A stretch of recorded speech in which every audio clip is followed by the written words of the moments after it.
David Cortez Medalla was a Filipino international artist and political activist who was based both in Europe and in the Philippines.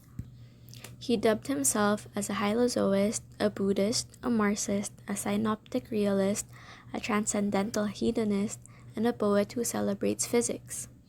He was renowned for his inventive artworks that merge physics and poetry, and ranges from kinetic art, sculptures, to paintings, installations, and participatory performance art. David Medalla was born in Manila, Philippines during the Second World War. He was translating works of Blake, Shakespeare, and Whitman into Filipino by the age of 9, and he gave a lecture in UP Diliman when he was 12. His poetry by that time had also been published in various newspapers. When he was 16, he got a scholarship and went to New York to attend Columbia University on the recommendation of American poet Mark Van Doren. During his stay in New York, he found interest in the visual arts and specifically painting. This budding interest was encouraged even more by his friends actor James Dean and poet Jose Garcia Villa. In the 1950s, he returned to the Philippines to paint in earnest and turned their home in Mabini Street into a studio/cafe, which he called Le Cave d'Angeli or something along those lines. It became a gathering place of artists, and there he held his first one-man show and also poetry reading sessions. The 60s was an eventful time in Medalla's life. He traveled to and fro Europe and Asia. He collaborated with different artists and created bodies of work, which he is most known for. In the 60s, artist David Medalla moved to Britain. He described himself as a citizen of the world. His work drew from his constant traveling, inspired by the places and the people that he met. He saw traveling as an expansion of one's consciousness, which I think might be influenced by his Buddhist beliefs. David became somewhat of a cult figure in the London art scene in the 1960s, which became increasingly experimental.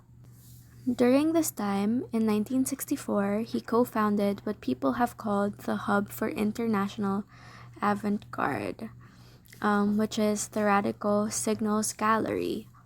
It was previously named the Center for Advanced Creative Study.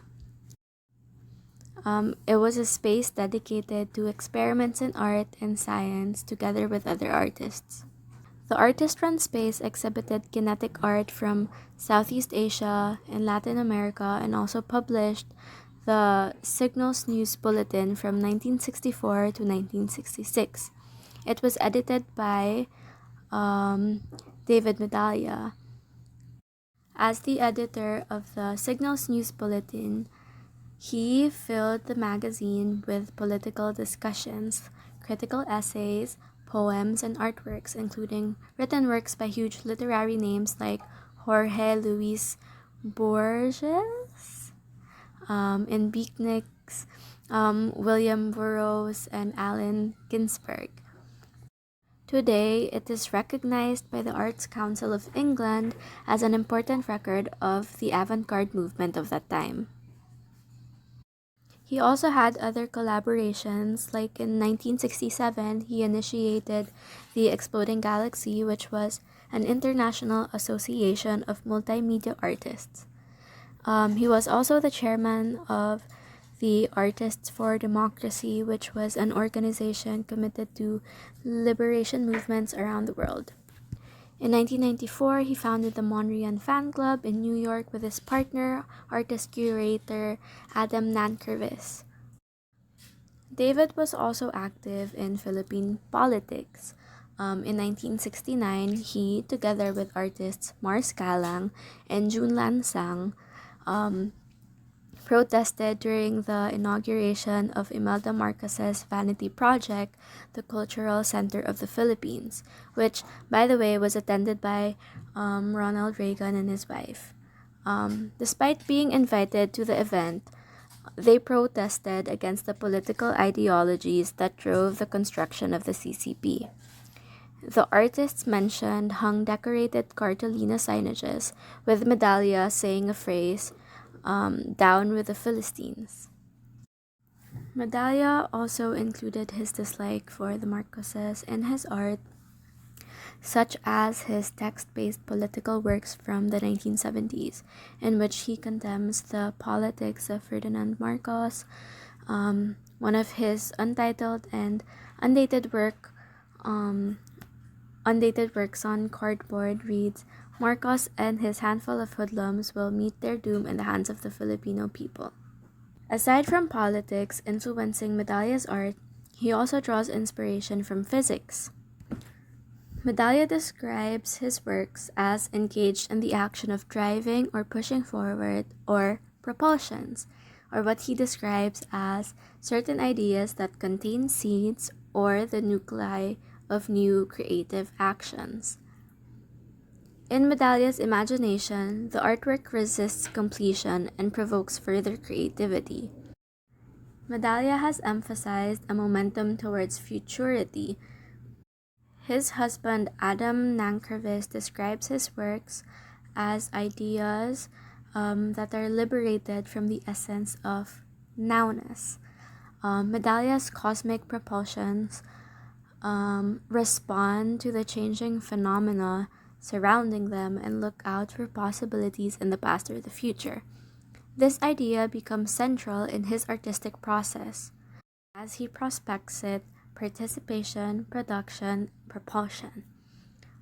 His husband, Adam Nankervis, described his work in a 2019 CNN interview as atomic, and he says that Medalla's works start off with a kernel of an idea and then it explodes. We see this idea of participation, production, propulsion in his series of participatory works, one of them being A Stitch in Time. A Stitch in Time has had multiple successful iterations over the years across different venues. Since 1968, Medalla has been inviting audiences around the world to collaborate in the making of the work by stitching a trace of themselves onto it. The work is produced by participation in its materiality, shaped by the labor of multiple people and their prolific motivations. Whatever other people would have sewn onto the cloth will affect how the others will participate. Medalla has harnessed aesthetic and poetic strategies for profound self-reflection.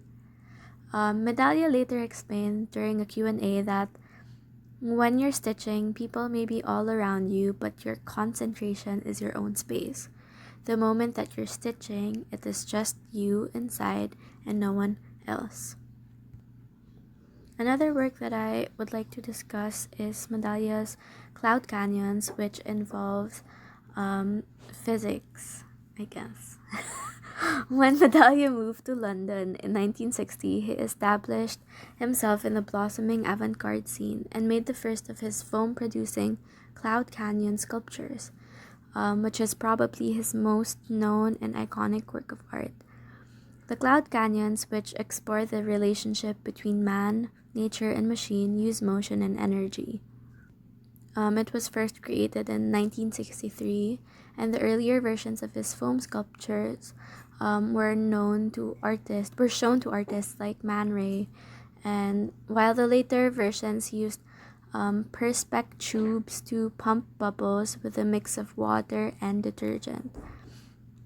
These sculptures are large-scale and self-generative, and labeled as auto-creative art by Medalla.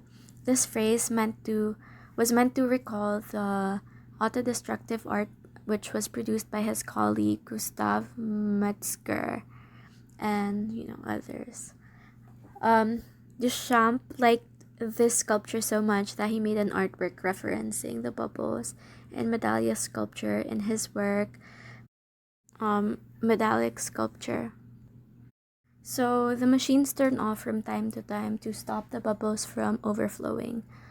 The bubble sculptures that are produced are never the same, and are created autonomously in a cycle of constant change.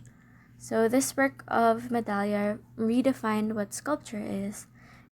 And in the perfect words of Richard Dyer, written in the 21st issue of Frieze, by positing an interrelated series of opposites, dynamic and static, authored and auto-generated, monumental and ephemeral, Medalla disputes the parameters of what constitutes sculpture.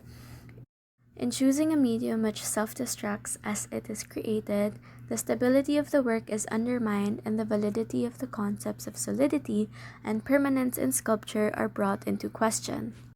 When asked about how his work came about, Medalla offers multiple inspirations for his work. The inspiration was very much all my own experiences. During the war, I saw as a toddler, a young man shot and he was dying. And I saw bubbles coming out of his mouth, bubbles like this that you can see. And then much later, my mother was cooking special meals for me with cream of coconut. So I also saw bubbles. Then when I first went to America, I saw from above the air, I saw all these clouds, So we were flying over the Pacific Ocean, the Grand Canyon, and over New York. And finally, my final inspiration was when I was in Edinburgh with a friend of mine. We went to a brewery, and we got free beer. We were slightly inebriated. We went down from the castle to lie on our backs on King Arthur's seat, and as I was watching the clouds, I got the idea for this kind of work. The migration is because the experiences came from different moments in my life, from being in the Philippines, being in New York, being in Scotland, being in England, being in France, all the while thinking about clouds and their formations, which are never the same. It's unpredictable. Although I don't feel myself as a migrant or an exile, I feel at home anywhere, like clouds,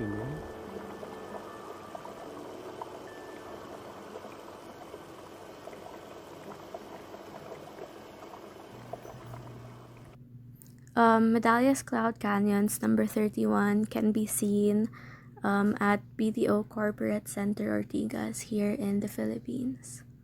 The last work that I will show is another biokinetic sculpture, which is called the Sand Machine series from 1963. The sculpture preceded his Cloud Canyons. And like I said, it's a biokinetic sculpture and it traces beads into a bed of sand.